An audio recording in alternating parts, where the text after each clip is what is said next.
Where were the model limitations? What were the best models? And then how has that evolved over time? Yeah, when I first started working on Klein, this was, I think, 10 days after Claude 3.5 Sonnet came out. I was reading Anthropic's model card addendum, and there was this section about agentic coding and how it was so much better at this step-by-step accomplishing tasks. And they talked about running this internal test where they let the model run in this loop where it could call tools. And it was obvious to me that, okay, they have some version, they have some application internally that's really different from how the other things at the time were, things like Copilot and Cursor and Aider.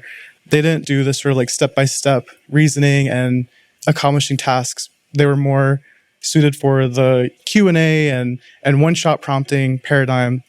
At the time, I think it was June 2024, Anthropic was doing a Build with Claude hackathon.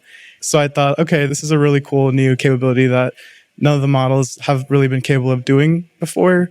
And I think being able to create something from the ground up and take advantage of kind of like the nuances of how much the models improved in that point in time. So for example, Claude 3.5 was also really good at this test called needle in a haystack, where if it has a lot of context in its context window, for example, 90% of its 200K context window is filled up, it's really good at picking out granular details in that context. Whereas before Claude 3.5, it'd really pay a lot more attention to whatever was at the beginning or the end of the context.